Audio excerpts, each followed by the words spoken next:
Merci beaucoup nos invités qui vont nous parler de la théorie des champs conceptuels en didactique. Et je vais laisser Gabriel vous les présenter plus en détail parce que ça il maîtrise beaucoup mieux que moi. Merci à tous et bonne soirée. Merci. Et merci Valérie. Bonsoir à toutes, à tous. Sans mes lunettes, je suis personne. Alors, c'est un très grand plaisir de recevoir aujourd'hui deux chercheuses, de grands amis, pour discuter une théorie assez intéressante. Je suis un peu suspect pour dire, mais oui, la théorie des champs conceptuels. Et donc, je tiens à remercier beaucoup l'IRDANA, l'école doctorat, CRIPEDIS, le CELVAN et aussi l'UNAMUR pour cette possibilité. On fait un consortium entre les deux universités, les instituts de recherche, l'école doctorale, pour permettre le déplacement des jeunes qui viennent de Paris, Nadia qui vient de Lyon. Et donc, je vais présenter d'une façon très brève les deux intervenantes. Jeanne-Guillet-Sylvain, j'ai besoin de mes lunettes. Elle est maîtresse de conférences en sciences de l'éducation à l'Université Paris-Cité. Elle travaille beaucoup sur le réseau social des adolescents, compétences chez les infirmières, formation cadre hospitalier, éducation à la santé à l'école, en ciblant plusieurs des publics différents, les enfants, les adolescents, les adultes, grand public, etc. Elle travaille déjà, ça fait beaucoup de temps avec la théorie du champ conceptuel. Elle a fait sa thèse avec Gérard Vergniaud et donc elle a beaucoup d'expérience d'utilisation de cette théorie. Elle va partager avec nous les idées assez générales sur les schèmes, mais aussi en donnant des exemples concrets sur l'utilisation de ces concepts assez importants pour la théorie des champs conceptuels dans le cadre de recherche en didactique. Juste après, on va passer la parole à Nadia Acioli-Ranier. C'est comme moi, c'est brésilienne. Voilà. Mon compatriote. Oui, bien sûr. Nadia a fait aussi sa thèse avec Gérard Vergniaud, était le promoteur de sa thèse. Nadia, ses recherches s'inscrivent dans une approche culture, cognition, affectivité dans le domaine de construction des compétences mathématiques, scientifiques et professionnelles dans de différents contextes. Je souligne ici quelques études qu'elle a fait sur la différence de gens qui sont beaucoup des ans de scolarité et d'autres qui n'ont pas, et quelles sont les différences, quelles sont les ressemblances entre ces deux genres de publics. Et donc, je suis très content de voir Nadia parmi nous aussi. Et malheureusement, je vais présenter Jean-Claude Régnier, mais malheureusement, il ne peut pas être là avec nous. Il a eu un problème de lombalgie, donc il se lui a empêché de bouger, de venir. Donc, c'est dommage. En distance. En distance, oui, il est en distance, bien sûr, mais il n'a pas eu l'occasion d'être présent parmi nous. C'est dommage, mais Jean-Claude, c'est le genre de chercheur qu'on ne peut pas, on a beaucoup de choses à dire. Il y a un pédagogue brésilien qui s'appelle, j'ai oublié le nom. Paulo Freire? Non, ce n'est pas Paulo Freire, c'est de Unicamp. Ah, o Biratan d'Ambrosio? Oui, il dit que le plus qu'un chercheur est connu, le moins de mots on a besoin de dire sur ce chercheur. Parce que si on dit Jean-Claude Régnier, oui, c'est lui. Bon, on ne peut pas besoin de dire plusieurs choses. Mais par contre, si on dit Gabriel Dias de Carvalho Júnior, non, il faut dire non, Gabriel, il est physicien, il est formé, donc, pour convaincre les gens de venir. Donc, Jean-Claude Régnier, un grand chercheur aussi dans la partie de cognition, la conceptualisation du réel, en mathématiques surtout, mais pas seulement. Et la dernière présentation, c'est moi-même. Et donc, j'ai écrit beaucoup de choses pour essayer de convaincre tout le monde de m'écouter. mais donc, le plan d'exposé, ce que je vous propose aujourd'hui, c'est on va laisser 20 minutes, mais plus ou moins 20 minutes, pour que Jeanne puisse présenter une idée assez globale, assez importante sur le schème. On passe tout de suite par la partie de la conceptualisation du réel chez Nadia et Jean-Claude en distanciel. Et après, je vais essayer de donner un petit exemple sur comment est-ce qu'on peut faire de recherche aussi en didactique de la physique. L'exemple est sorti d'une recherche en utilisant cet appareil. Je laisse encore la possibilité de savoir c'est quoi cet appareil. Et après, on va partir pour la partie la plus importante de cette soirée, c'est la pause. Et juste après la pause, on ouvre par un débat entre nous pour poser des questions, etc. OK? Donc, je passe la parole tout de suite à Jeanne. Alors, tout d'abord, je réitère mes remerciements. Merci de nous avoir accueillis aujourd'hui avec toutes les informations qu'on va vous donner concernant nos recherches. Et comme je suis bavarde, je vais essayer d'aller vite et ça va être compliqué. Mais j'ai le garant du temps à côté de moi. Alors, merci. Concernant le schème selon Gérard Vergniaud, je vais essayer de vous exposer ce qu'on entend par ses continuités, c'est-à-dire, mais après l'avoir défini, et ses variations. C'était un thème qui a largement sous-tendu mon HDR, mon habilitation à diriger des recherches, qui a été exposé il y a quelques années.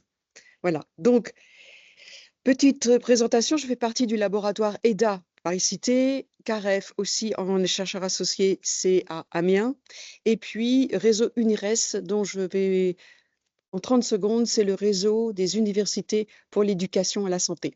C'est tout un réseau qui couvre les universités de France et extérieures à la France concernant les problèmes d'éducation à la santé au sens large du terme, psychologie, sociologique, etc. Hop. Gérard Vergniaud, notre maître à tous les trois, à qui nous devons beaucoup, je tiens à le souligner.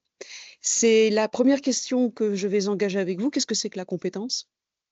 C'est-à-dire la capacité, en citant Gérard Vergniaud, à répondre aux caractéristiques d'une situation et à inscrire dans le champ de la conceptualisation. Ce premier préambule, c'est pour développer ce qu'est la compétence et d'essayer de déterminer entre nous comment peut-on qualifier la compétence avec la théorie de Gérard Vergniaud, qui lui-même avait fait sa thèse avec Jean Piaget. La théorie des champs conceptuels, j'en reparle très très peu, puisqu'après je vois qu'il y a des intervenants sur ce thème. Il occupe une position particulière dans le champ de la didactique. Quand on demandait à Gérard, est-ce que tu es didacticien ou psychologue, il disait à certains, je suis psychologue, et à d'autres, il disait, je suis didacticien, pour manager les conflits qu'il puisse y avoir concernant la définition. Mais avant tout, c'est un psychologue. Donc la théorie des champs conceptuels, c'est une théorie donc cognitiviste, c'est concernant des principes de base pour l'apprentissage des compétences complexes. Sur ces questionnements théoriques, sur lesquels je resterai assez brève, la première entrée d'un champ conceptuel est celle des situations. C'est la raison pour laquelle je vais vous donner quelques exemples de situations. Et puis, une deuxième entrée, celle des concepts et des théorèmes. Donc, on a un ensemble de structurations additives, c'était le champ d'étude de Gérard Vergniaud au départ sur les structurations additives, et puis ensuite il a déterminé un ensemble de situations qui est autour de ces questionnements théoriques, qui permet ou non de maîtriser une situation. Comment peut-on maîtriser une situation? Et je vais commencer par un exemple. Je vous transmettrai par l'intermédiaire du professeur Carvalho de le PowerPoint que je présente aujourd'hui. Si vous avez, j'ai interrogé des étudiants infirmiers. Comment vous faites quand vous avez une blessure? Vous vous écorchez. Vous allez chercher un pansement, éventuellement un morceau de tulle gras, un morceau pour protéger la plaie. Vous faites comment? Vous achetez tout ça en pharmacie. Vous avez ici un emballage. Dedans, vous avez la compresse. Et on va demander aux étudiants infirmiers, au bout de 3 ans de formation, s'ils échouent sur les notions d'hygiène et d'asepsie, ils ne sont pas titularisés. De même sur la proportionnalité des doses. thème sur lequel je ne peux pas engager trop de débats aujourd'hui, mais qui va avec. Pourquoi ils échouent pour le calcul des doses? Je reprends cet exemple. On leur demande de prendre une paire de ciseaux stériles, de découper l'emballage, vous faites certainement ça chez vous, de prendre la compresse, de la mettre sur la plaie, et voilà. Et on ne valide pas l'étudiant infirmier qui fait donc une erreur. Laquelle? Il a des schèmes d'organisation de conduite. Et ces schèmes, on les a tous. Quand on conduit une voiture, est-ce qu'on conduit bien? Quelle est votre organisation de pensée et d'action quand vous conduisez? Vous conduisez d'une certaine manière, vous, madame, d'une autre, vous, monsieur, encore une autre. Donc, vous organisez, je dirais, une manière de faire, une conduite ou des conduites qui varient selon les individus. Qu'est-ce que ça veut dire d'être compétent sur la conduite automobile? Comment peut-on expliquer les différences? Alors, je reprends mon exemple avec mes étudiants infirmiers. Pourquoi il n'a pas validé cette compétence? Parce qu'il a pris éventuellement le tulle gras avec les doigts. Donc il y a transmission. Il prend les ciseaux, il découpe l'emballage. Les ciseaux sont stériles, il en a bien pris soin, il les a mis dans un bac pour bien stériliser le... Mais il découpe un emballage qui est non stérile à l'extérieur, même s'il est stérile à l'intérieur. Vous voyez, l'organisation de la pensée, telle que le définit Gérard Vergniaud, c'est une organisation qui est invariante. Qu'est-ce qui est invariant dans la pensée, dans une situation déterminée? Dans une situation déterminée, parce que si vous apprenez par exemple à conduire, reprenons cet exemple, après vous sortez vainqueur de votre permis de conduire en disant je vais être capable de conduire dans n'importe quel type de situation. Oui, si on a une côte, si c'est en courbe, etc. Vous avez toutes sortes d'adaptations qui vont se faire. Et là, effectivement, c'est l'organisation du schème qui va rendre compte de l'intelligence pratique des acteurs. Qu'est-ce que ça veut dire l'intelligence pratique? Est-ce qu'on détermine le niveau? Vous êtes capable, vous êtes moins capable, vous êtes plus capable, en fonction de quoi? Eh bien, comment décrire les procédures, les notions d'abstraction, de conceptualisation, qui rentrent dans mes deux exemples, et puis qui comprennent une orientation conceptuelle du schème, c'est-à-dire l'activité visible, par exemple, de l'enseignant. Prenons un troisième type de situation, des enseignants qu'on juge plus ou moins compétents en train d'exercer leur fonction d'enseigner. C'est un véritable laboratoire de théorisation des activités cognitives dans le sens des conceptualisations, des schèmes qui sont donc en acte. Et c'est directement lié à l'action, donc c'est lié à l'étude des pratiques des professionnels que j'ai engagés. Alors, je vais passer sur les théorèmes en acte et concepts en acte pour laisser la parole sur ce sujet à mes collaborateurs. Mais on va essayer d'avoir une discussion critique sur cette organisation du schème, pour revenir un petit peu sur la définition de Gérard Vergniaud et de comprendre à quoi ça nous sert finalement le schème. Alors, le schème, c'est une organisation intelligente, on l'a dit, mais surtout dynamique. Dynamique, avec une ingéniosité cognitive d'adaptation et de réadaptation très intéressante. Je prends un autre exemple.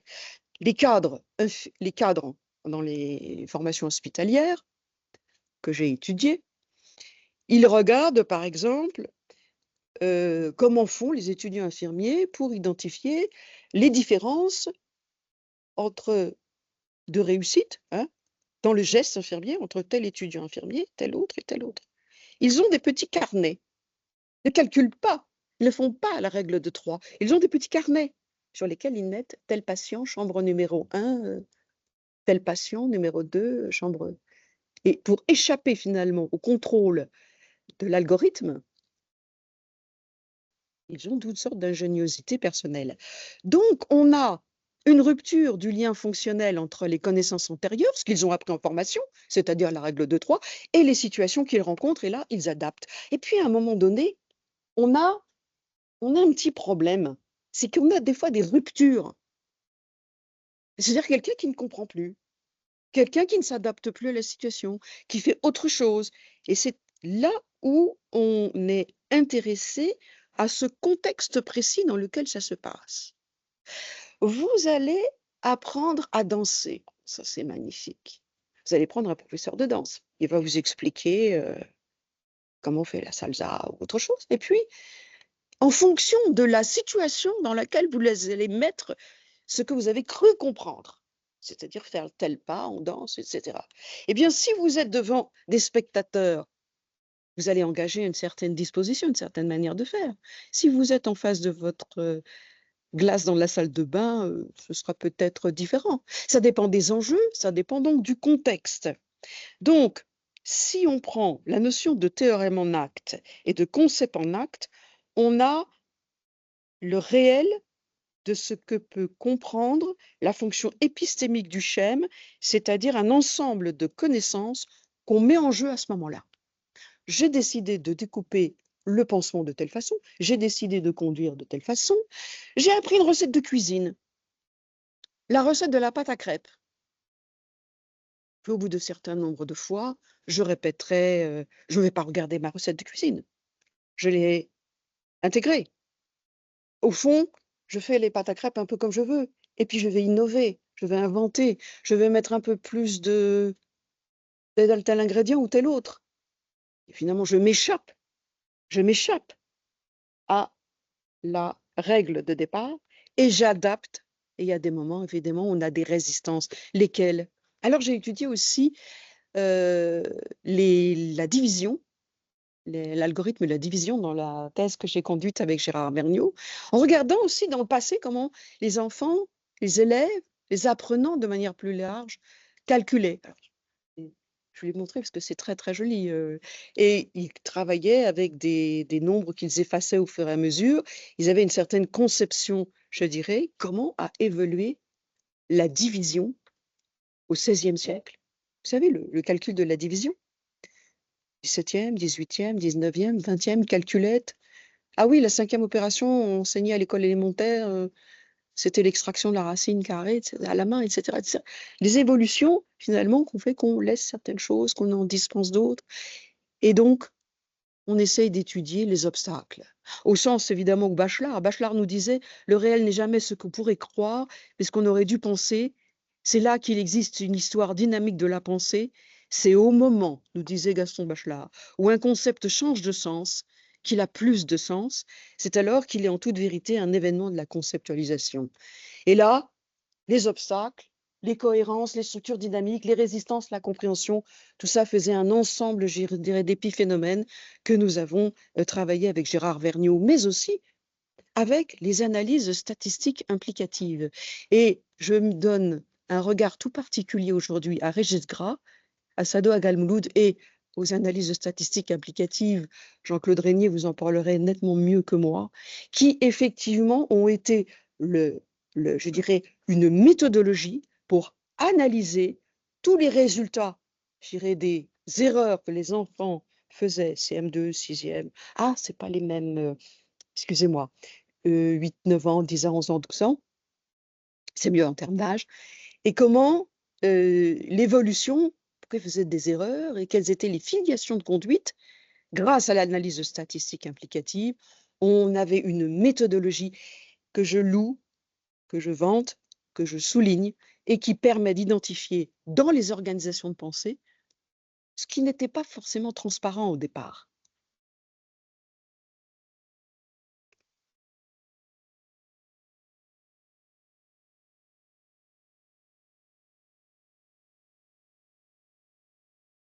Ah, celle d'avant.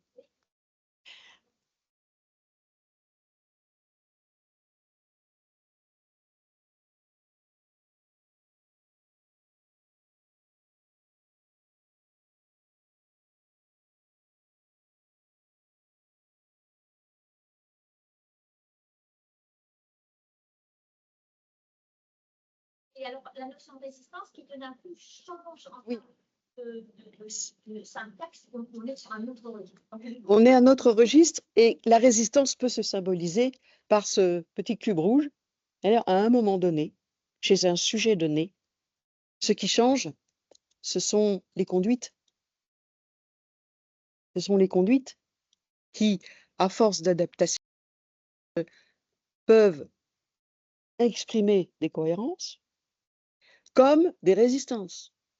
Ce qui fait la différence fondamentale entre un sujet et un autre.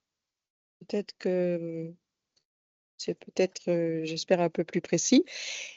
Et ces obstacles, on peut reprendre la définition de Bachelard, évidemment, sont des obstacles qui peuvent être liés au problème des compétences. Et en fait, je propose, au point de vue théorique, de remplacer la notion de compétence par le concept de schème. C'est-à-dire, le schème serait un passeur entre la connaissance et l'action. Il va nous obliger à concevoir autrement ce que on appelle épistémique, c'est-à-dire la capacité d'adaptation des êtres humains va fonder les différences entre ce que vous allez faire et ce que va faire quelqu'un d'autre. Un exemple qu'a donné Michel Récopé, autre chercheur aussi, qui a travaillé avec Gérard Vergniaud, c'est l'exemple de la signature. Vous signez un document, vous avez votre manière de signer. Peut-être que cette signature, elle est toujours la même, mais en fonction des contextes, elle sera différente. Donc, on a cette organisation cognitive qui perdure dans un éventail, je dirais, de comportements. Et c'est l'organisation qui est importante. Prenez deux personnes qui apprennent à lire. Pourquoi rapidement il y en aurait un qui apprendrait à lire plus qu'un autre? Ce sont des questions de fond. Pourquoi les progressions cognitives sont plus importantes chez quelqu'un plutôt qu'un autre? Et la notion de schème opératoire nous permet de travailler sur l'organisation. Et qu'est-ce qui fonde effectivement les différentes organisations? C'est encore un grand débat. Il me reste combien de temps? Il me reste combien de temps? Pas grand-chose. Donc, je vais... 5 minutes? Je m'en doutais. Alors, dans les problèmes d'identité professionnelle, nous avons des représentations, par exemple, que l'enseignant ou le cadre formateur infirmier élabore de lui-même par rapport à son rapport au travail, à ses responsabilités, et aussi, il a des conceptions qui sont des variations individuelles par rapport aux représentations sociales qui sont collectives. Il y a, voilà, la force de l'individuel sur les questions de santé notamment, pour reprendre les problèmes des questions de santé, on a des constructions à partir de représentations sociales qui sont très importantes. Exemple, des étudiants infirmiers qui vont dire moi, je ne travaille pas avec ce patient parce que il est séropositif, alors j'ai peur, alors je n'y vais pas. Ils vont avoir des comportements de calcul aussi. Ça, c'était chose plus spécifique que j'ai dit tout à l'heure. Ils vont construire des recettes et des routines qui permettent d'agir. Qu'est-ce que c'est que ces recettes? On a tous nos manières de faire. Faire la cuisine, conduire, écrire, parler. Ça, ce sont des actions qui reposent sur des modèles globaux, sur les contenus et les transmissions de connaissances. C'est pour ça aussi que je reprenais la notion d'obstacle de Bachelard, qui était assez intéressante pour appuyer les définitions théoriques de Gérard Vergniaud.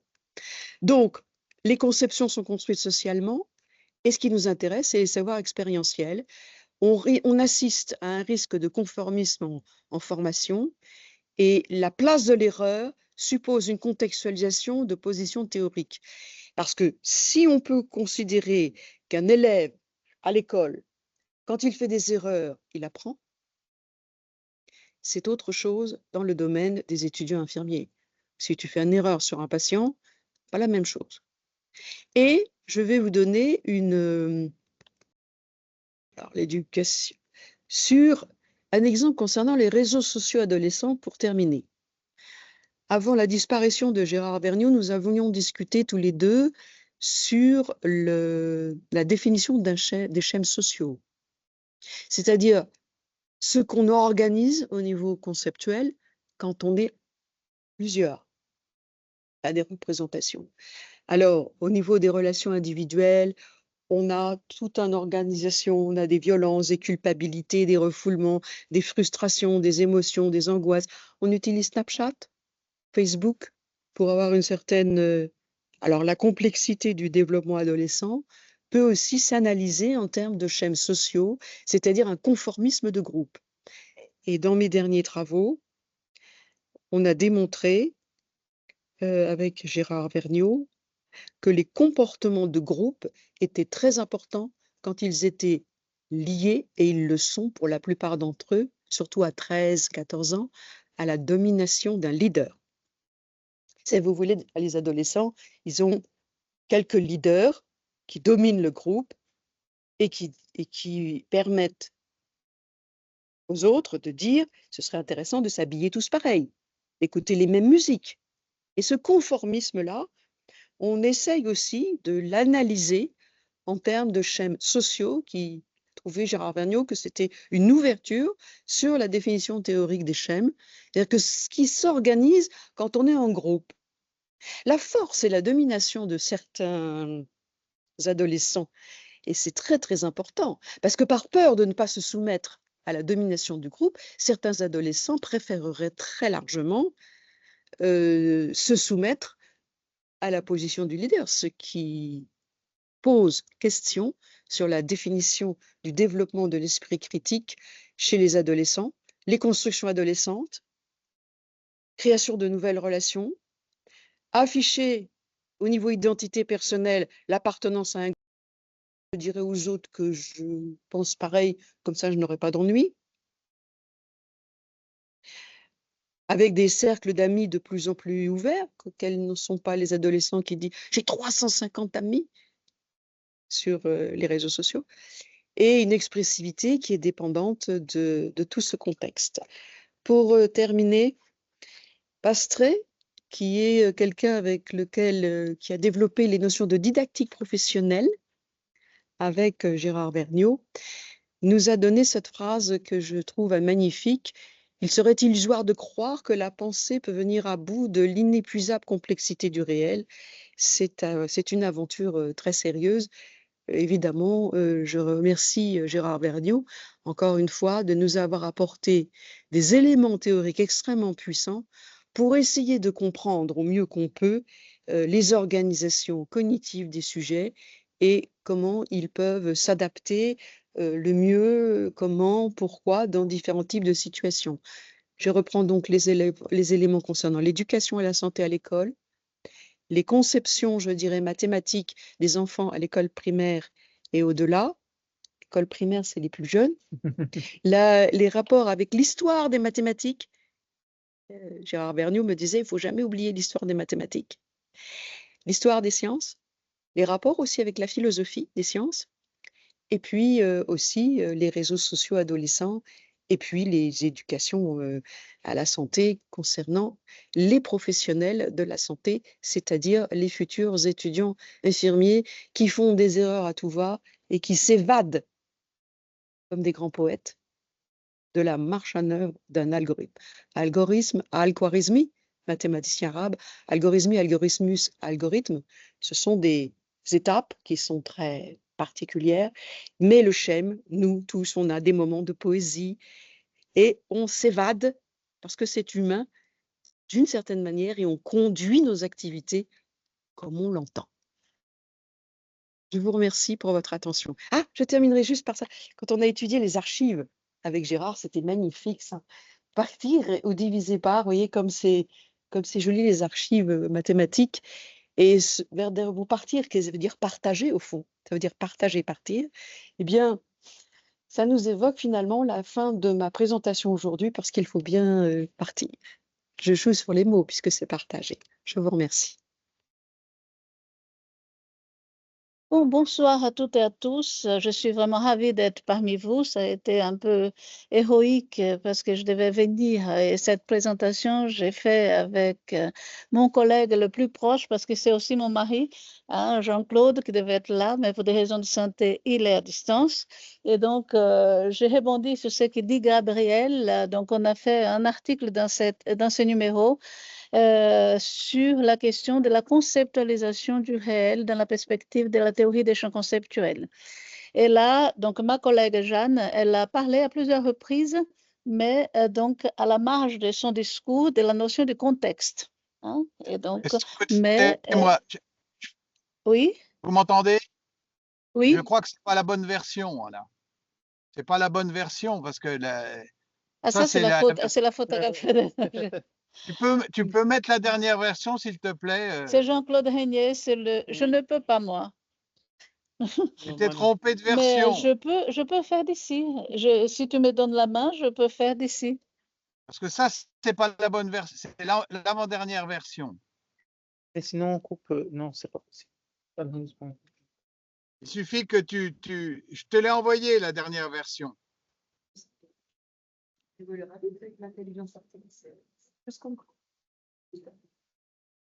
Regarde le dernier mail que je t'ai envoyé.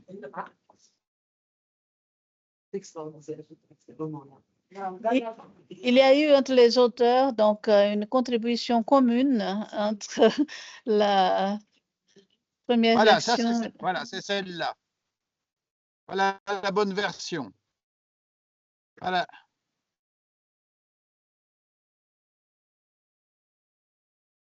Non, pas celle. Voilà, celle-là, c'est la bonne. Merci, Gabriel. Merci, professeur Jean-Claude Régnier. Regarde. Bon, Junad. Donc, c'est quand même franco-brésilien. Donc, nous avons écrit cet article. Vous savez, comme Jeanne a dit, nous sommes quand même les héritiers de Gérard Vergniaud et les petits-enfants de Jean Piaget, parce que Gérard Vergniaud a fait sa thèse avec Jean Piaget. Et donc, je suis de l'INSPE, Institut national supérieur du professorat et de l'éducation de l'Université Claude Bernard Lyon 1 et du laboratoire éducation, culture et politique. Et Jean-Claude est de l'Université Lumière Lyon 2 du laboratoire ICAR, interaction.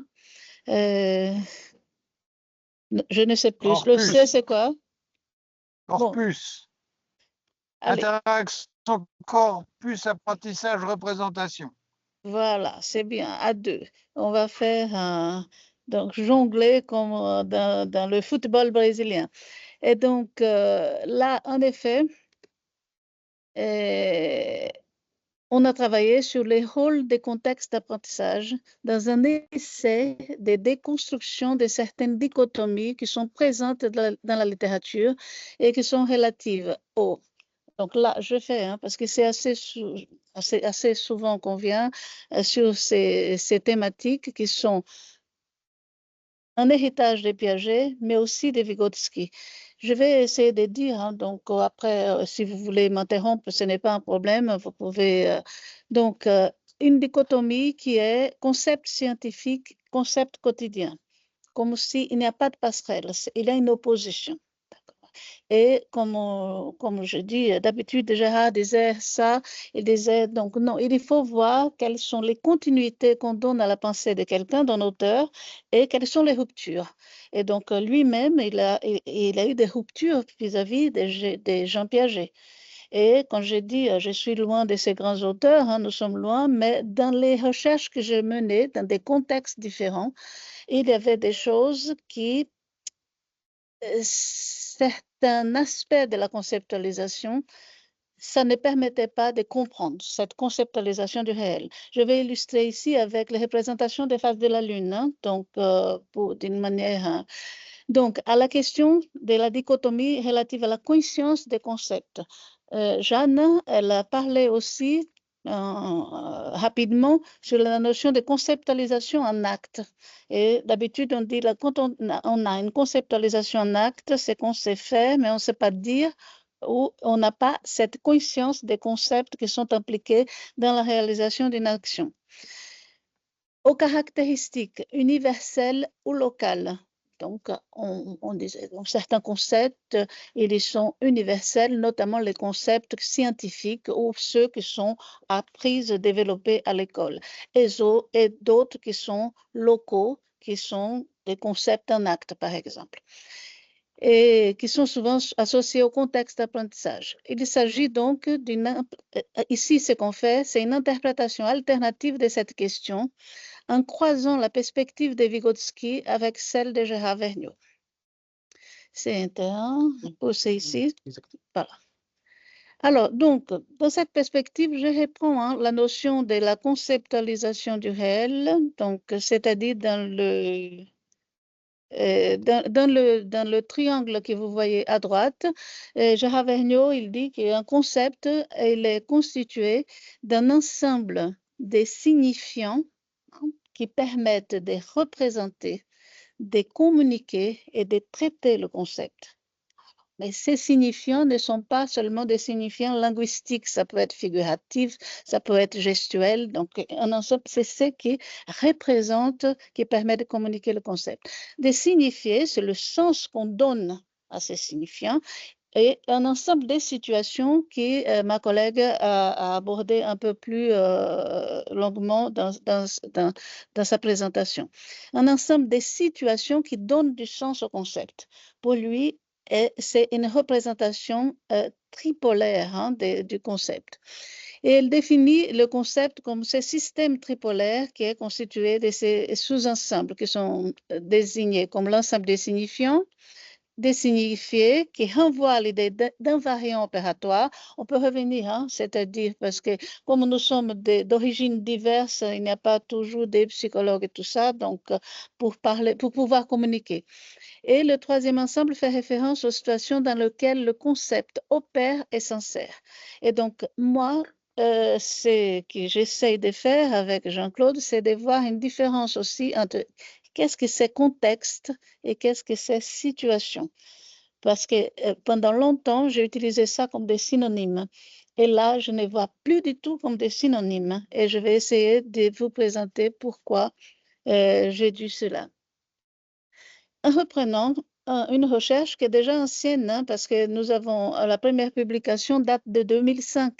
Et alors on dit oui, c'est réchauffé. Non, je crois que c'est le fruit en utilisant la même recherche, donc à la base initiale de cette recherche, que nous avons presque, je dirais, il y a une saturation des données, parce que ça va toujours dans le même sens du point de vue des questionnaires. Donc, ce n'est pas plus la peine de faire de nouveau.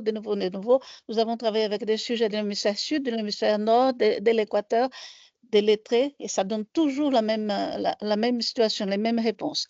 Et donc, mais cette recherche nous a mis face à une situation qu'il fallait repenser la question de la conceptualisation du réel.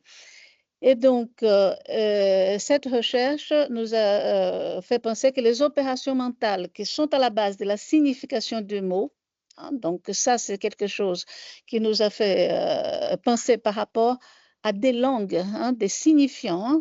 Pensons maintenant aux signifiants, et des signifiants dans des langues différentes de la nôtre. Et par exemple, en russe, les signifiants lune et meljak donc, désignent le même objet, lune, mais le désignent selon des modes différents, gravés dans l'histoire du développement de chacun d'eux. Par exemple, lune est liée étymologiquement au mot latin qui signifie capricieux, inconstant, fantasque. Quand on donne ce nom à la lune, en russe, on voulait évidemment mettre en relief le caractère changeant de sa forme, son passage d'une phase à l'autre, en tant que sa différence essentielle avec les autres corps célestes. Ça, c'est le mot russe qui signifie ça pour désigner l'objet lune. Et la signification du mot mesjak est liée à celle de mesurer. Il signifie le mesureur. Quand on a donné ce nom à la Lune, on voulait par là mettre en relief une autre propriété, c'est-à-dire que les phases de la Lune permettent de mesurer le temps. Donc, c'est une situation de Vygotsky. Donc, on voit bien qu'il y a deux signifiants en russe pour désigner un objet, mais qui ne signifie pas, le sens de signifier, pas la même chose. Donc là, c'est seulement pour vous donner une idée de la Lune, hein. Donc, en tant que fantasque, donc les femmes lunatiques, hein, vous comprenez bien qu'il y a toujours cette représentation. Et j'attire seulement l'attention parce qu'on reviendra sur cette notion. Et si vous voyez, par exemple, la représentation de la Lune sur la tête des femmes, elle est comme un croissant, comme une barque lunaire, comme il désignait à l'époque. D'accord? Ça va changer beaucoup au niveau de l'évolution du temps. Donc maintenant, la Lune prototypique, c'est la Lune avec les cornes tournées vers la droite, mais comme ça ou comme ça. Ça, c'est-à-dire, ce sont des signifiants, mais ces signifiants ont un sens par rapport à la construction même de la conceptualisation du réel. Et en tant que psychologue, ce qui m'intéresse le plus, c'est que cette représentation, ces signifiants, parfois, nous empêchent un processus psychique qui est la perception du réel. D'accord? Je vais vous montrer comment cette recherche apparaît. Alors, donc, si je reviens à la notion du contexte, hein, qui est là, ce système tripolaire doit encore avoir des nuances. Donc, le système tripolaire qui Vergniaud avance, selon le contexte dans lequel la conceptualisation a lieu. Nous avons alors introduit une différence contextuelle dans la définition tripolaire du concept. Bon, pour nous, les recherches qu'on mène, hein, donc je travaille aussi chez des coupeurs de canne à sucre du nord-est du Brésil qui utilisent un système de mesure qui est de l'origine encore des Égyptiens primitifs, qui ne sont pas dans le système numérique décimal et qui, pour mesurer le terrain, ils évitent la hauteur et ils travaillent aussi avec le périmètre. D'accord? Donc, bon, je ne vais pas rentrer dans des nuances, mais c'est-à-dire, on voit très bien comment le contexte, disons, extrascolaire et scolaire modifie la conceptualisation du réel. Et là, c'est comme si, pour moi, les recherches qu'on mène, je ne peux pas rester dans cette représentation tripolaire de Gérard Vergniaud. Je dois intégrer une autre chose. Et donc, dans la plupart des travaux sur la cognition et l'apprentissage, le contexte a longtemps été considéré comme un accessoire, une condition périphérique, un bruit qu'il s'agissait de minimiser, plutôt que comme un élément central de la cognition indispensable à l'apprentissage. Et là, c'est-à-dire, je vous propose aujourd'hui qu'on discute un peu, hein, donc c'est une pensée en construction, et donc n'hésitez pas vraiment à nous interroger sur ce que... Mon amour chéri, votre version nouvelle du PowerPoint, c'est presque illisible, mais Alors, elle n'est pas nouvelle, c'est la vôtre que j'ai laissée, madame. J'ai laissé du blanc. Mais ça ne fait C'est rien, bien pour- c'est transparent, tout le monde voit là ce qu'on veut dire. Donc, c'est une citation de Joël Zask, elle parle de ça. Les caractéristiques d'un contexte sont pensées comme indépendantes des conduites que l'on y réfère. Elles sont antérieures et peuvent être connues par elles-mêmes indépendamment des conduites particulières. Qu'est-ce que cela veut dire? C'est que le contexte restreint le possible et exprime l'ensemble des conditions qui limitent l'action. Une situation implique une action mutuelle, une interaction. Ça, c'est la différence entre contexte et situation. Elle augmente le champ des possibles. Le contexte est un préalable, une condition antécédente. Et le contexte est immuable, la situation change. C'est-à-dire, si je suis dans un contexte scolaire ou extrascolaire, ce contexte va limiter mon action.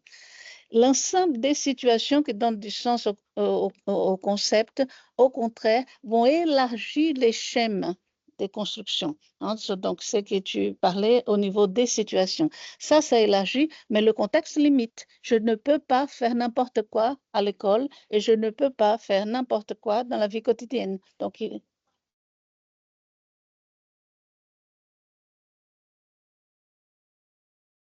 oui.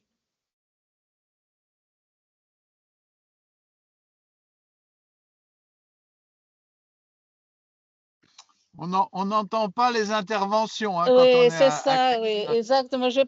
Mais est-ce que vous êtes connecté, non? On n'entend pas les interventions. Hein. L'idée, ça serait que pourquoi utiliser le mot limité, c'est ça, hein?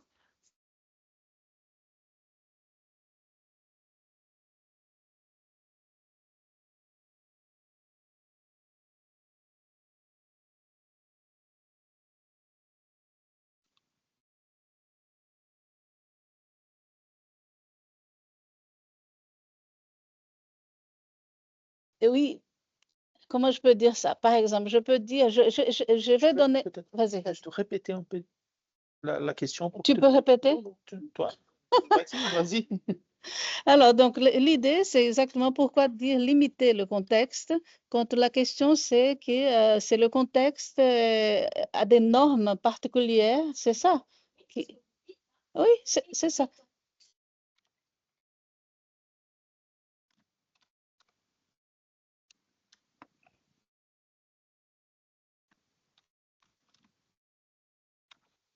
Oui.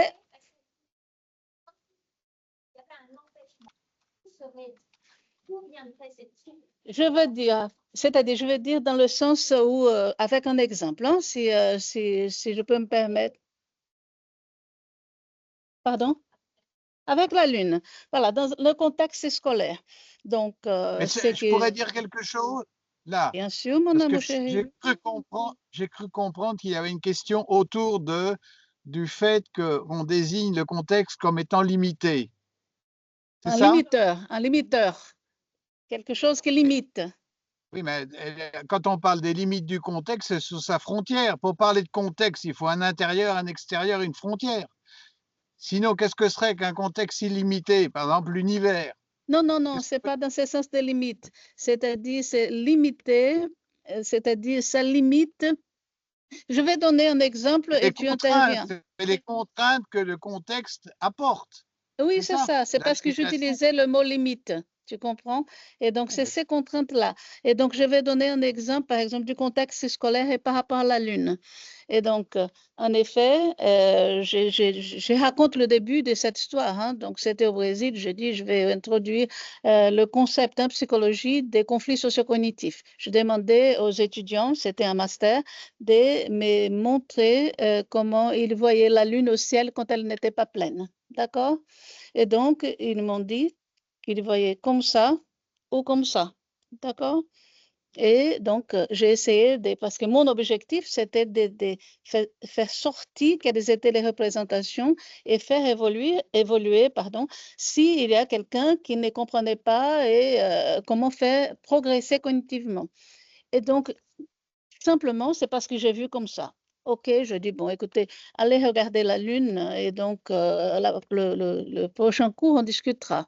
Et ils n'étaient pas contents. Vous savez pourquoi? Parce que la Lune était comme ça. Est-ce que vous avez déjà vu la Lune comme ça, dans le ciel, quand elle n'est pas pleine? Toi, tu as vu. Ça dépend de... C'est-à-dire de l'observateur?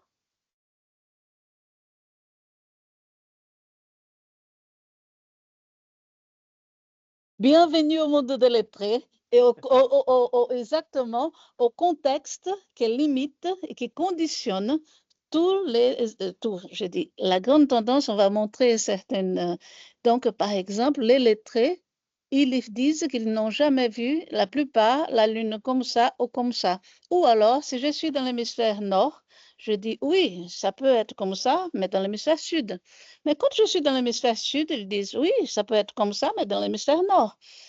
Qu'est-ce que ça représente? Les lettrés. Et donc, le contexte scolaire, quand je dis limite, même la perception du sensible, parce que la Lune, elle est, et ça, ce n'est pas la conceptualisation, c'est une représentation, c'est seulement un angle, c'est les signifiants, comment on dit ça, figuratif. D'accord? Et ça, ce n'est pas le concept. Un signifiant n'est pas le concept. Il est bancal. Et donc, c'est-à-dire, et là, donc, je pouvais aller plus loin, mais en faisant une enquête avec Jean-Claude, donc, on a demandé en France comment les gens enseignaient les phases de la Lune. Et donc, les enseignants disent, écoutez, quand les enfants sont petits, on dit la Lune est une menteuse. Quand elle forme un C, elle décroît. Quand elle forme un D, elle croît. Ou alors, je trace une droite, si c'est un D, c'est le dernier croissant, si c'est un P, c'est le premier croissant.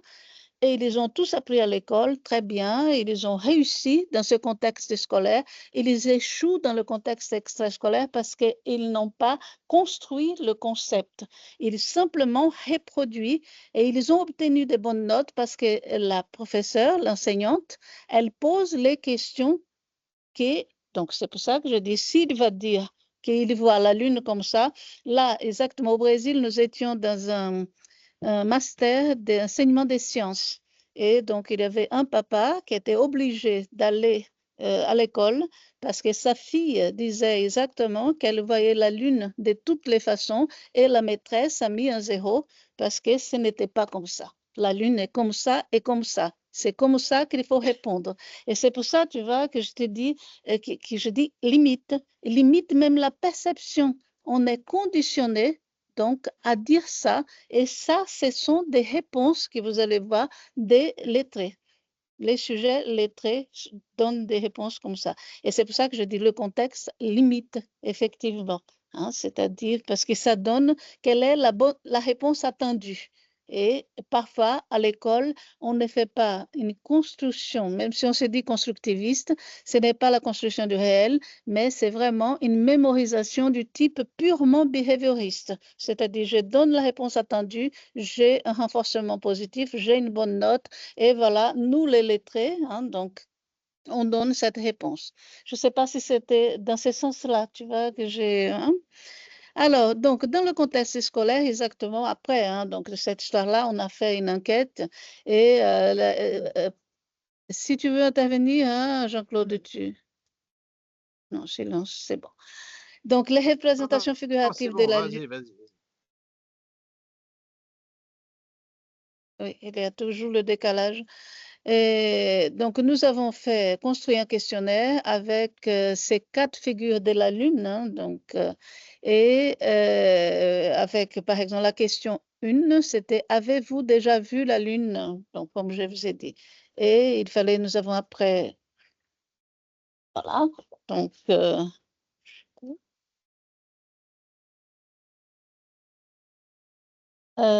donc après, on a travaillé ça avec l'analyse statistique implicative, comme Jean-Claude avait montré. Et donc, pour nous, après avoir étudié, les lunes prototypiques, c'était la A et la D, que les gens disaient qu'ils voyaient. Et celle-ci, c'est-à-dire, et donc on demandait oui, non. Donc, on a travaillé avec des variables binaires. Bon, ça, on a évoqué seulement, mais on a d'autres articles qui évoquent un peu plus. On a travaillé avec beaucoup de sujets. Hein. Et si vous voyez là, donc c'est le nombre des modalités de réponse pour la lune A, d'accord, et la D, vous voyez bien au niveau des pourcentages. Donc ça, c'est toujours, donc ça va dans le même sens. Il y a une tendance à dire qu'on voit la lune comme ça, et qu'on ne voit pas la lune comme ça et comme ça.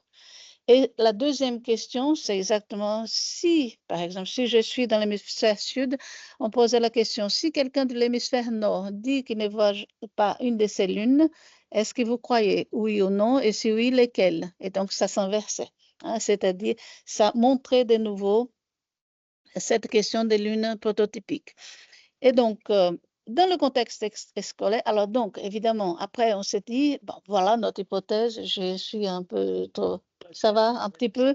Un contexte extrascolaire, c'est exactement, je dis, bon, si on attribue ça à la culture écrite, parce qu'après, on est allé voir dans des BD, donc dans plusieurs hémisphères. Hein. Donc ici, donc en Nouvelle-Calédonie, toujours, les lunes sont représentées dans les manuels scolaires. Donc toujours, c'est représenté dans l'actualité.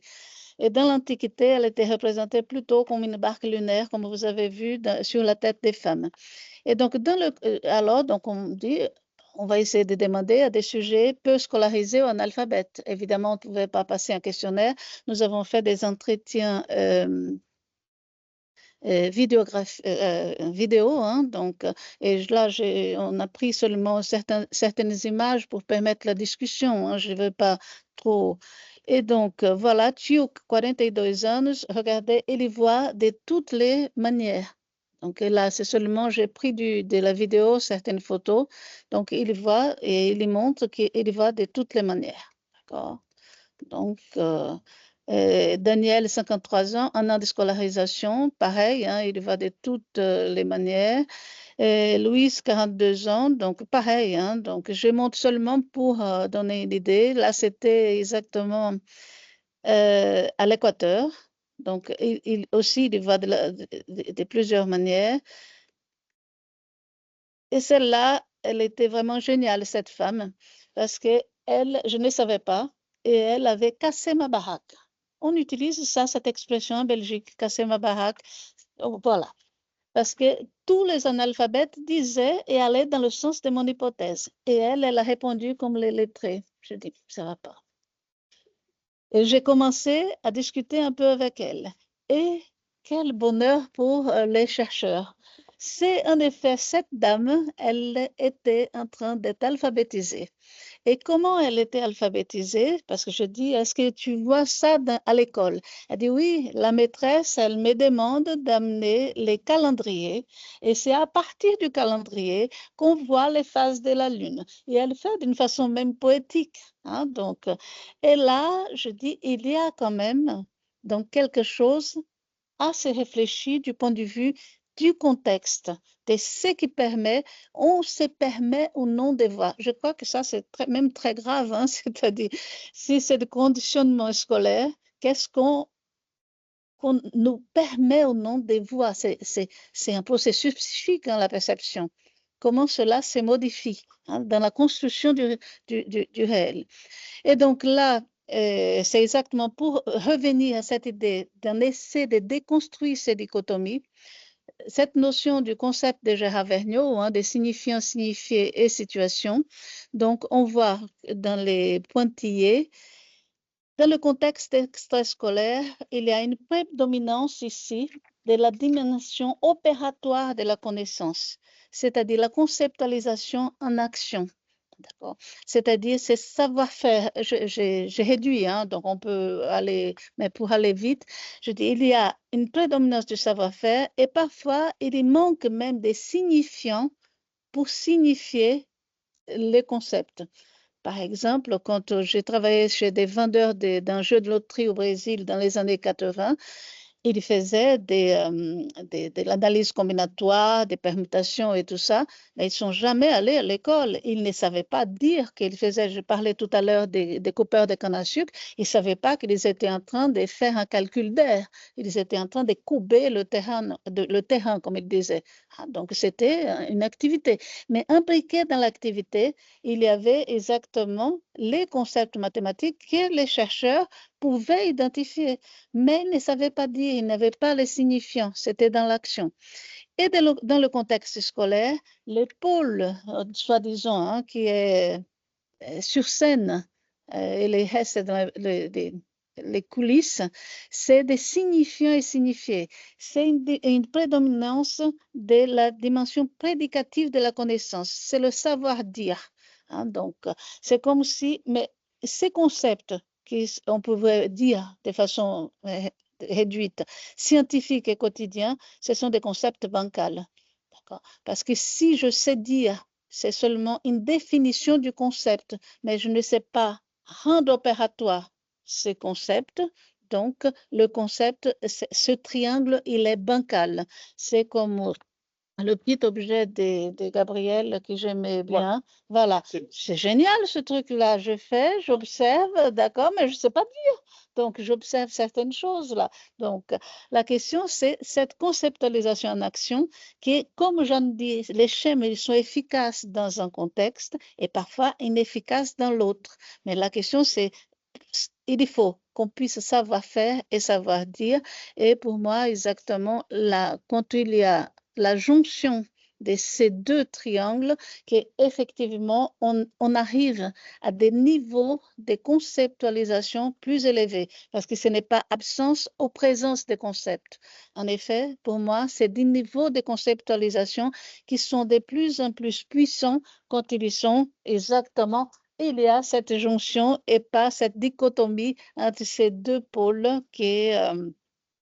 Et donc, la prise en compte, et je conclus, du contexte dans la définition tripolaire du concept, tel que Vergniaud l'a énoncé, conduit à trois enjeux fondamentaux dans la conceptualisation du réel qui sont étroitement imbriqués. Le statut des connaissances produites, la prise de conscience des concepts, et les pouvoirs de généralisation et de transfert de ces connaissances. Je vais reprendre ces trois points pour conclure. Et donc, dans les contextes scolaires, les focus de la conscience, bon, ça j'ai dit, mais je vais reprendre. Le focus de la conscience semble dirigé essentiellement vers la relation bipolaire, signifiant-signifié. J'ai des signifiants qui parfois sont presque exclusivement linguistiques et parfois imagés, et un signifié qui est associé et qui parfois c'est unique, laissant partiellement dans l'obscurité l'ensemble des situations de référence.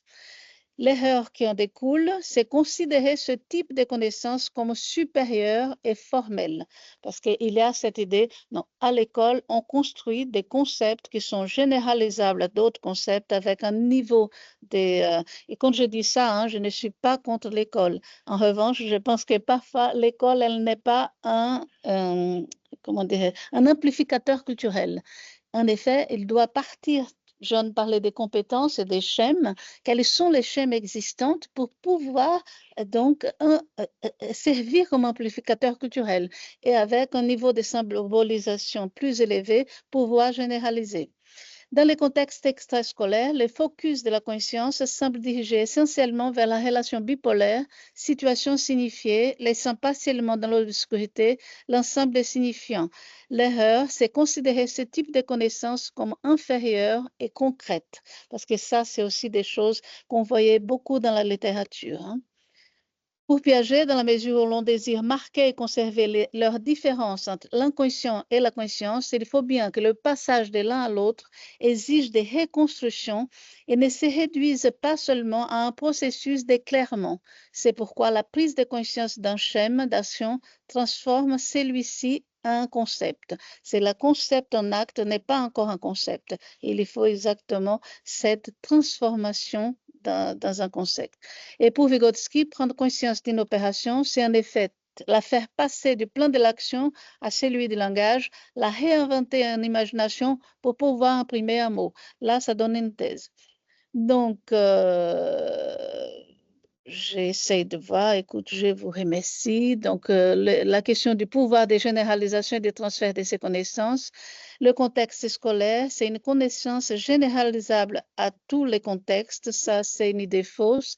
Et le contexte scolaire, comme étant une connaissance locale, pour moi, c'est aussi faux parce que ce n'est pas si simple que ça. Et on vous remercie en utilisant Mafalda, que j'aime beaucoup. Merci, Nadia. C'est quelque chose de très intéressant parce que Jeanne a construit un bâtiment. Nadia et Jean-Claude ont installé peut-être les portes. Ils ont ouvert les portes et donc moi, je peux entrer et m'installer pour discuter quelque chose de plus particulier.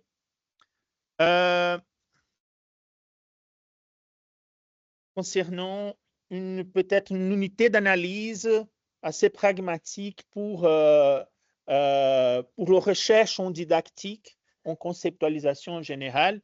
Je vais essayer de donner un exemple concret qui est sorti exactement de recherche que j'ai déjà fait en utilisant cet appareil. Avant tout, je pense que c'est important de parler un petit peu sur les invariantes opératoires qui sont au centre de cette unité d'analyse. Ils ont en fait deux grandes catégories. Jeanne et Nadia ont déjà parlé sur les concepts en acte et les théorèmes en acte. Quand on est devant une situation quelconque, on a besoin de chercher parmi tous les concepts qui sont disponibles, quels sont les concepts que je pense qui sont pertinents pour résoudre la situation. Et les concepts qui sont pris en tant que quelque chose de pertinent pour la situation, on appelle des concepts en acte.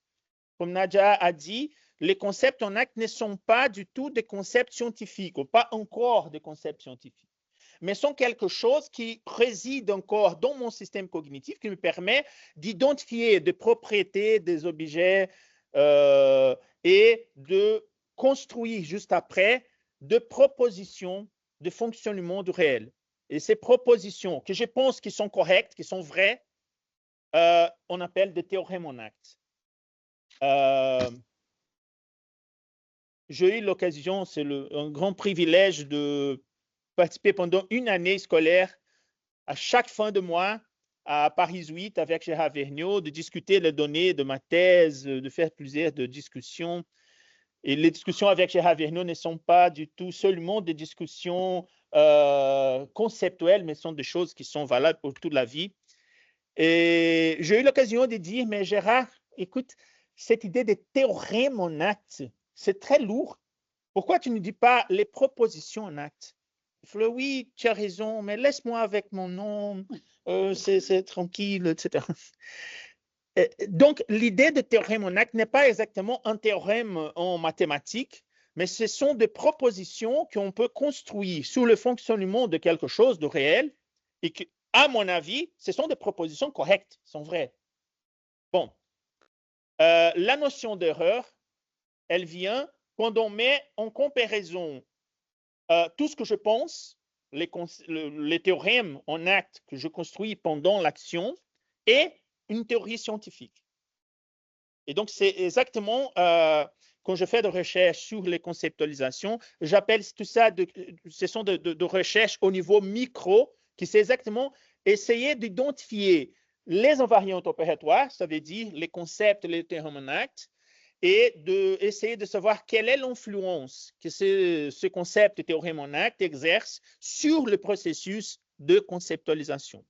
C'est la raison par laquelle je pense que la porte d'entrée dans l'analyse d'un champ conceptuel, c'est exactement l'identification, le traitement de ces invariantes opératoires. Ils font à la fois une liaison entre un domaine que j'appelle plus subjectif, que c'est exactement les domaines de schème, qui sont des constructions personnelles qui changent de personne à personne, comme Jeanne a bien dit, mais ils font aussi la liaison entre les domaines plus culturels, plus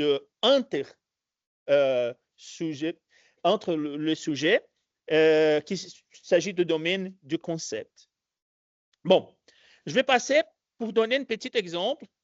Vous voyez, je pense que tout le monde est capable de voir ce petit appareil. On appelle ébouliomètre de Franklin. Et c'est bon de parler portugais parce qu'on peut faire une petite blague, parce qu'en portugais, on appelle ça des thésomètres. Mais c'est une blague interne. On ne peut pas reproduire tout ça parce que ce n'est pas un mot très gentil. Hein. Vous parlez portugais? Non. C'est au niveau du désir. Alors oui, c'est au niveau de la mesure du désir. Quoi. Oui, c'est pour mesurer le niveau de la chaleur, peut-être. Bon. Quand je mets quelque chose, oui, quand je prends l'appareil, on voit qu'il y a une colonne de liquide qui monte vers le haut. Et lors d'un entretien, je fais une recherche pendant 36 heures dans des classes de secondaire brésilien. Ce sont pour les élèves de 16-17 ans, plus ou moins. Et on a eu l'occasion de discuter les aspects de la distinction entre la chaleur, la température et les implications pour le développement de la thermodynamique. À la fin de ce processus, après 3-4 mois, je fais des entretiens cliniques avec 6 élèves dont la maîtrise des connaissances n'est pas assez bonne. Donc, j'ai choisi au hasard, en fait, des élèves de ces classes et je demandais aux élèves premièrement, de tenir l'appareil et d'essayer d'expliquer tout ça. Comment est-ce que ça marche? Qu'est-ce que tu penses que c'est là le fonctionnement de tout cela? Et donc, je peux ouvrir la parole. Vous connaissez l'appareil, comment est-ce qu'il fonctionne? Il y a des hypothèses. Qu'est-ce qu'on peut dire? Voilà. La première chose qu'on peut observer, c'est que quand je prends l'objet, je vois qu'il y a une colonne d'un liquide que je ne connais pas, quel est le liquide qui monte. Pardon?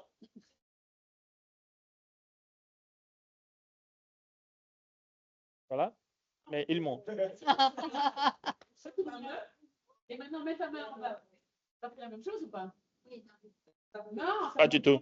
Pas du tout. Ah. Pas du tout. Il monte. Ouais. Et donc, vous voyez que quand on prend une situation, la situation, elle donne un petit peu de la raison pour essayé de réfléchir, de construire des hypothèses, etc. On a eu plusieurs de réponses différentes et je vais partager avec vous une réponse. Une élève m'a dit que c'est à cause de la chaleur de maman qui est transférée vers le liquide.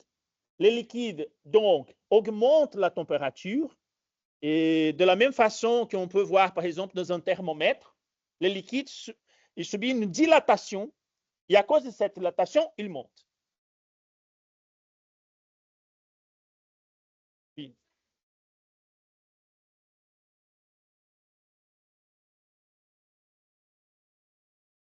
Ça fonctionne.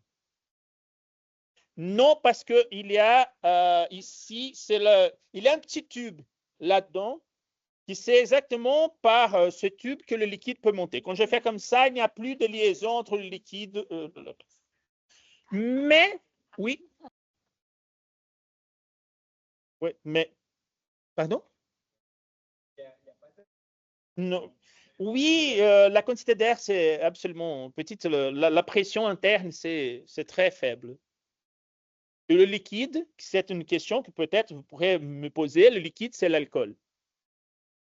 Oui. Ou l'éther, peut-être. Ça dépend de quel est l'appareil. Mais, ce que je voudrais partager avec vous, c'est que pour aborder et pour résoudre, pour donner l'explication, l'étudiant, l'élève, a assimilé cet objet comme un thermomètre et elle a construit une hypothèse. L'hypothèse, c'était exactement que, premièrement, la chaleur des mamans produit une dilatation. Donc, on voit ici deux concepts en acte. Un concept en acte de chaleur chez cet élève. Elle pense que la chaleur est tout à fait un concept pertinent pour donner l'explication. Et la dilatation thermique. La dilatation thermique est aussi un concept, un phénomène, si vous voulez, mais est quelque chose, une propriété qui, chez cet élève, c'est quelque chose de pertinent. Et en rajoutant ces deux concepts, elle a construit une proposition. La chaleur produit une dilatation et à cause de cette dilatation, le liquide monte. Donc, il faut mettre à l'épreuve si cette explication est correcte et juste ou pas. Donc, qu'est-ce que je fais? Pour voir si cet élève a une cohérence avec ses hypothèses, je lui ai demandé une deuxième chose. Alors, qu'est-ce qui se passe si je lance, si je verse de l'eau froide dans la partie supérieure de cet appareil?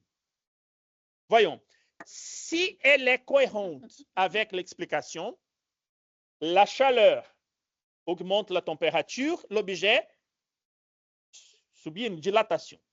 Si je jette de l'eau froide, il y aura une diminution de la température et donc le liquide doit descendre.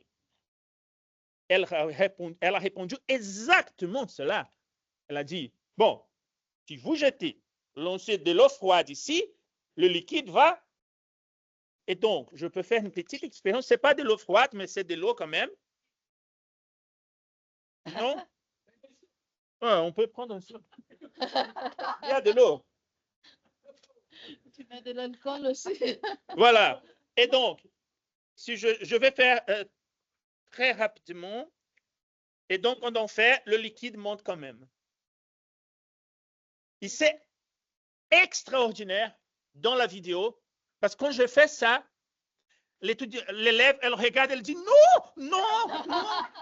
Elle était assez convaincue que son explication était correcte, que quand elle a vu quelque chose, elle essayait d'empêcher le liquide de monter.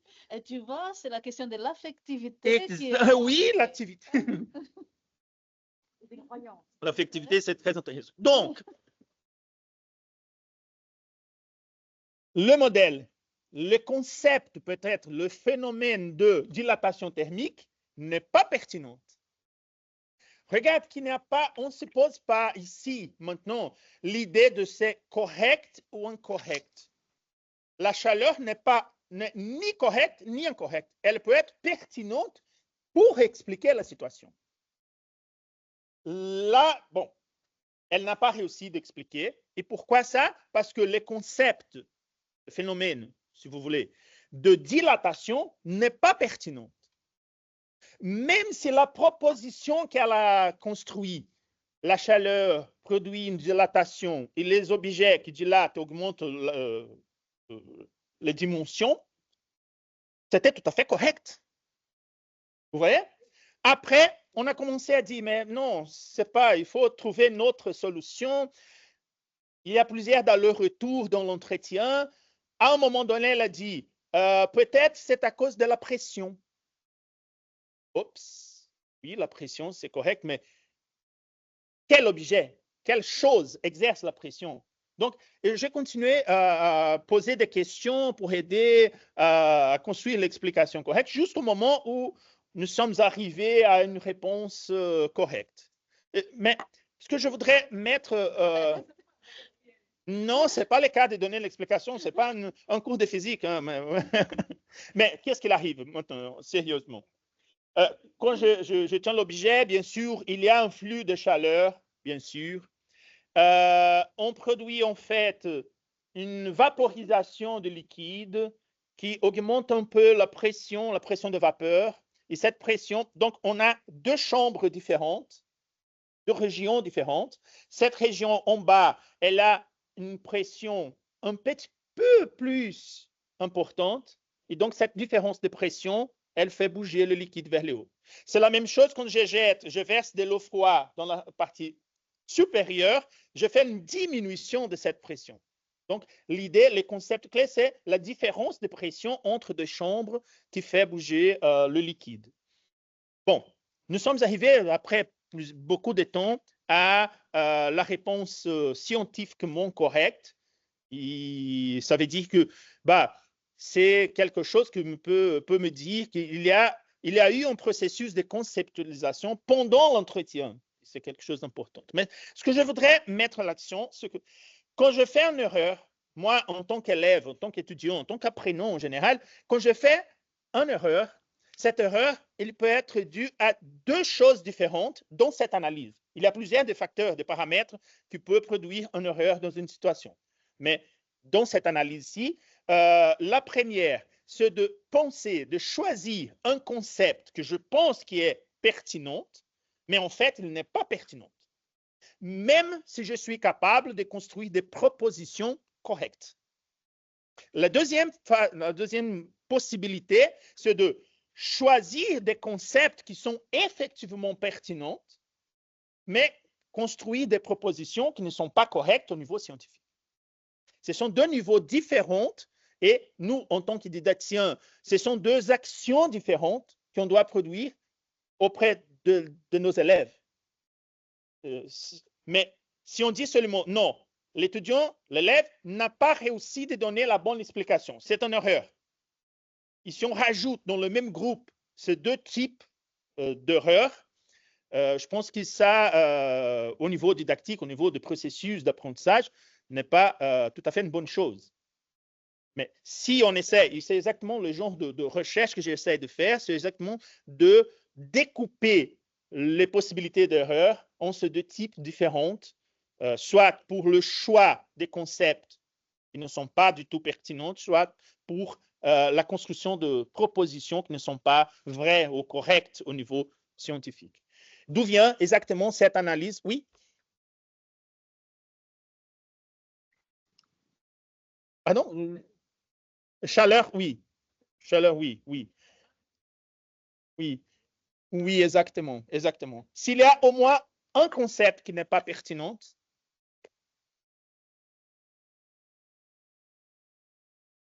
exactement. Donc, par exemple, si je sais identifier quels sont les concepts pertinents, je suis dans un niveau de conceptualisation différent d'autres qui ne savent ni quels sont le concept pertinent.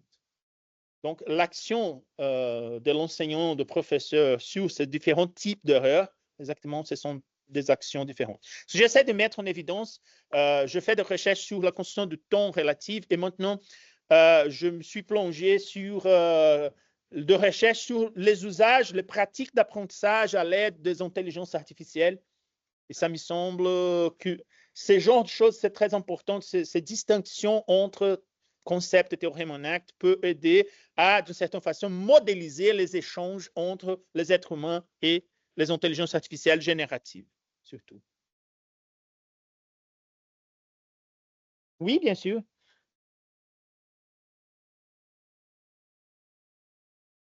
Mhm.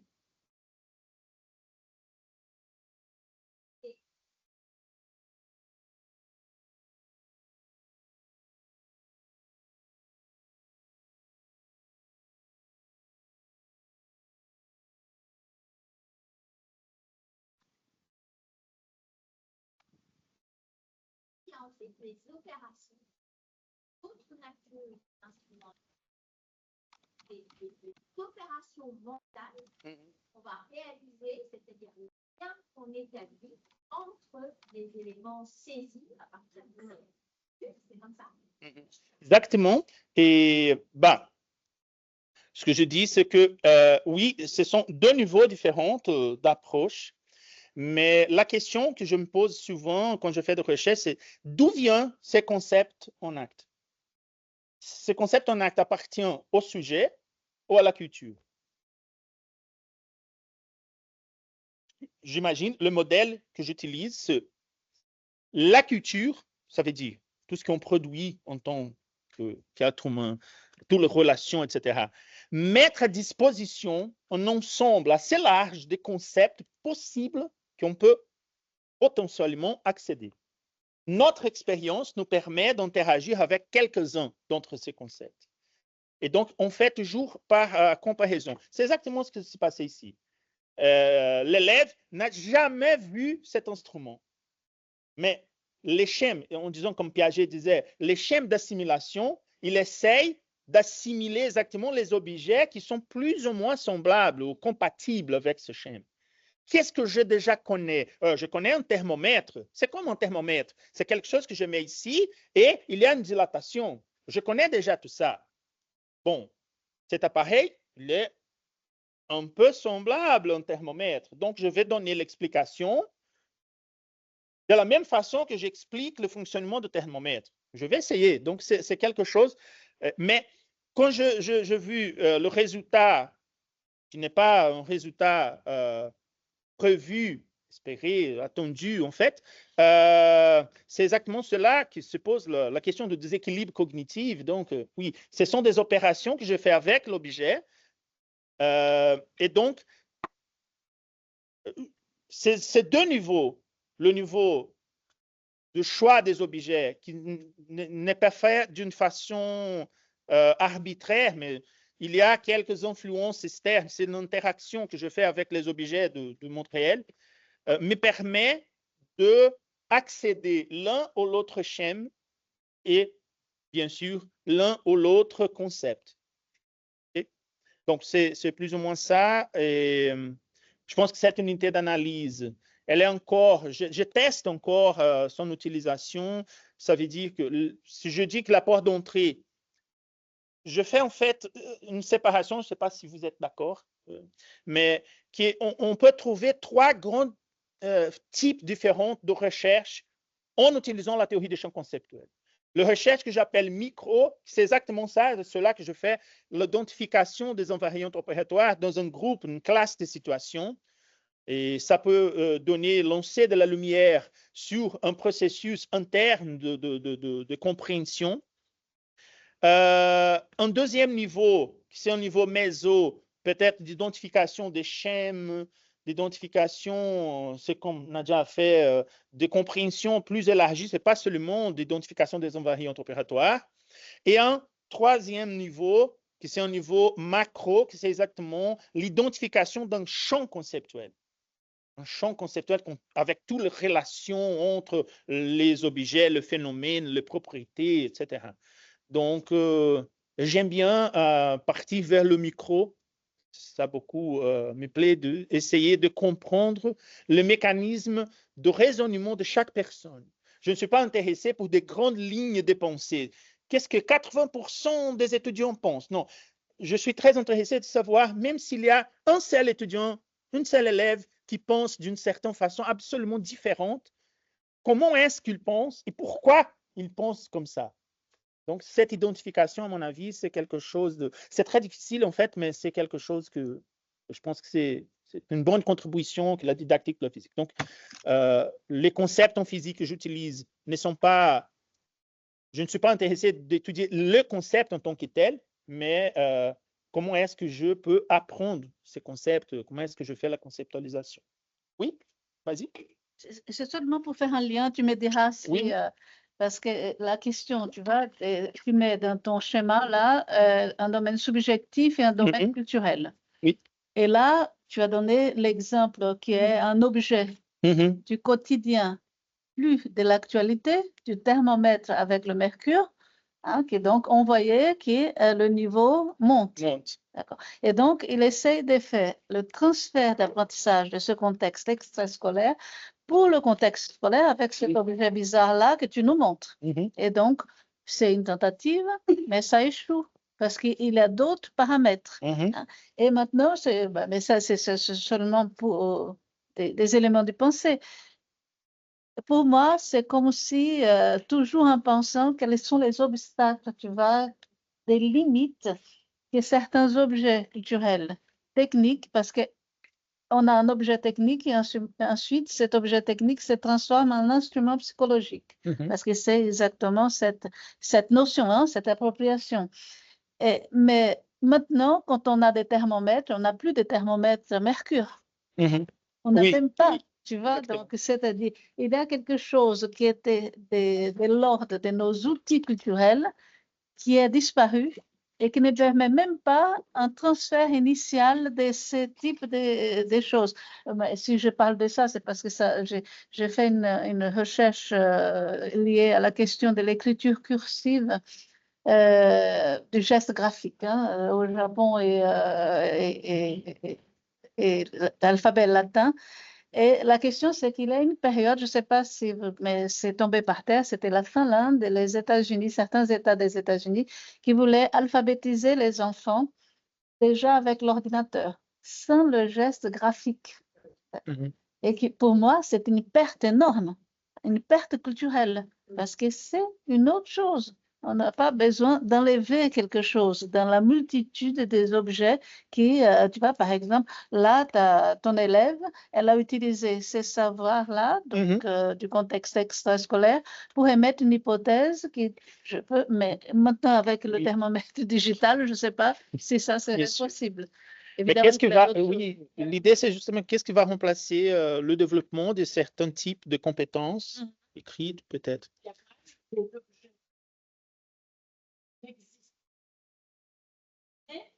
Qui restent existants dans le contexte. Et le thermomètre est un exemple. La balance de Roberval, par exemple, la balance à plateau qu'on voit dans les écoles primaires, il reste comme héritage de la culture, mais servant à apprendre des choses grâce à leur propriété finalement. Quand même, ces objets restent parfois dans le contexte scolaire. Et du coup, l'hypothèse que l'élève elle a fait un transfert du contexte extrascolaire vers le contexte scolaire, c'est même pas sûr. Ah oui, parce que c'est présent dans l'école. Oui. D'accord. Oui. Vas-y. C'est intéressant parce que, par exemple, dans ce qui se perd et dans ce qui reste. Et effectivement, actuellement au Canada, je connais des chercheurs en éducation qui sont allés voir l'écriture des enfants sur des tablettes numériques et l'écriture se perd. Ce qui fait que qu'est-ce qui reste finalement quand Gérard Vergniaud disait la pensée est un geste? Eh bien, les enfants ne calligraphient plus du tout. Hein, et donc, ils ont des écritures, je dirais, qui ressembleraient à ce que nous maîtrisons en France et en Belgique vers l'âge de 6-7 ans, on les écrit, hein, avec des boucles, etc., etc. Eux, ils perdent tout ça, donc ce qui veut dire que vers 10 ans, ils ont une écriture qui est tâtonnante, d'un niveau qui ressemblerait à ceux qui ont 4-5 ans en France. Et eux, à 10 ans, 11 ans, ils ne savent plus écrire. Oui, c'est assez intéressant, finalement, le problème culturel, c'est-à-dire ce qui s'efface, ce qui se transforme en contexte scolaire, extrascolaire, etc. Et ça, c'est un exemple extrêmement intéressant. Ça, c'est la disquette qui sert de se garder dans le logiciel. Aucun de nos élèves qui a vu en main une disquette comme alors c'est ça. Oui, exactement. Je peux donner un exemple, c'est sorti du langage quotidien, au Brésil au moins. Mais parmi vous, qui a déjà utilisé de téléphones qu'on utilise de fiches? Non? Ça Fiche. fait un signe Il d'âge il avancé. faut laisser tomber une fiche ou une C'est monnaie, un jeton. un jeton, quelque chose. Un jeton, oui, un jeton. Oui, Oui, oui. Au Brésil, on appelle fiche. Et quand on demande à quelqu'un de se rendre compte de quelque chose, on dit, tu dois laisser la fiche tomber, le jeton tomber. Oui, il faut tomber le jeton. On dit aujourd'hui, tem que cair a ficha en portugais. Encore aujourd'hui, on utilise cette expression. Quand on n'a plus Et de quand j'étais professeur au Brésil, je dis à un moment donné, ça fait très peu de temps, je dis, non, mais deixa, tem que fazer a ficha cair en portugais. Il faut laisser le jeton tomber. Un étudiant me posait, mais monsieur, c'est quoi ces trucs? Ces jetons que tu parles toujours, c'est quoi? Je ne comprends pas. Donc, je dois arrêter les cours pour expliquer. Donc, mais ça fait partie du langage courant. Donc, l'objet n'existe plus, mais il y a un héritage et on utilise toujours ce genre de choses. Donc, ce sont parmi plusieurs des concepts, plusieurs des idées qui sont largement utilisées dans la culture.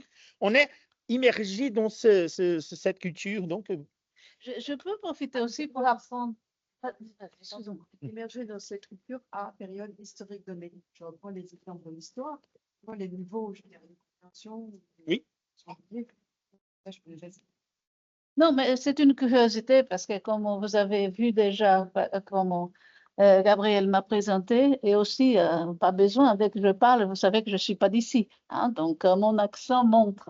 Mais j'étais intéressée, pourquoi, quand je suis arrivée en France, j'ai vu des cahiers qui étaient avec des carreaux. Vous avez ici en Belgique? Oui. Ça sert à quoi? En Suisse, la même chose.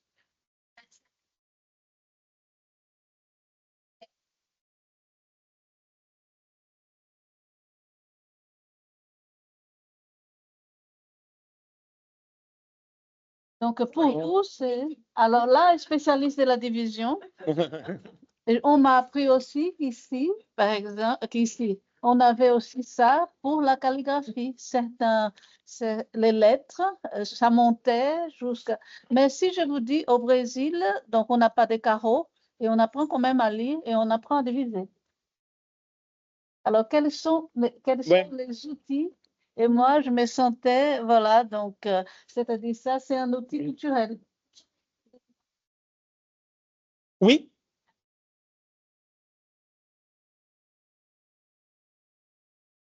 Le problème, c'est qu'à distance, on n'entend rien du Oui. tout. Hein. Si vous Je pouvez vais essayer de parler un reproduire. petit peu plus fort. Là, ouais, mais il faudrait que les gens aient un micro ou quelque chose, parce que là, ça sert à rien. Peut-être ça fera Ça bien. sert à rien. Où les gens se Oui. connectent aussi, parce que là, ça sert à rien pour nous. Si le hein. micro Ça fait des- n'existe pas, Sephora vient.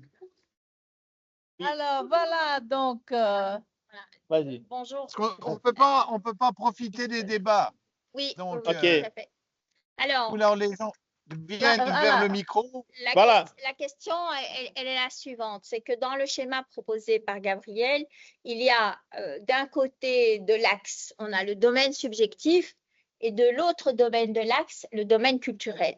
Si on s'inscrit dans une école plutôt socio-culturelle, on dira que finalement, le subjectif se construit nécessairement dans la culture, étant donné que chaque individu, Oui. dans ses modes de traitement de l'information, est une illustration de la société dans laquelle il vit. Et donc, Oui. à travers ses actes, il révèle la société et ses règles. Voilà. Et donc, c'est pour ça que je me disais, la distinction qui est faite ici dans ce schéma, qu'est-ce qu'il y a derrière? Voilà. Merci. Et c'est exactement quelque chose que j'ai beaucoup réfléchi. Ça fait beaucoup de temps. Compléter la remarque là par une question. Qu'est-ce que l'individu sans le social? C'est quoi comme concept? Un individu indépendamment du social. Oui, c'est Et qu'est-ce que exactement. le social indépendamment? Je termine. Qu'est-ce que Ok. le social indépendamment de l'individu? J'aimerais voir comment on arrive à séparer et à isoler ces deux faces de l'aimant. Oui, on ne sépare pas. En fait, la culture est en fait produite, elle évolue par les êtres humains, bien sûr, et les êtres humains, ils sont bien sûr immergés dans la culture. Donc, il n'y a pas de culture sans les êtres humains, sans le sujet. Il n'y a pas de sujet. Ils font la culture. Nous sommes effectivement des gens, une espèce sociale. On a besoin de produits et on fait la culture. Même si on ne veut pas, mais oui, c'est normal. J'ai essayé de montrer tout ça. Je ne sais pas si c'était clair, peut-être ce n'est pas clair. En essayant de mélanger les deux couleurs qui sont dans la partie au fond du schéma, exactement pour montrer qu'il y a bien sûr une interaction. Il n'y a pas de limites. Ce ne sont pas deux carrés séparés que je dis ici, c'est le social, ici, c'est l'individu.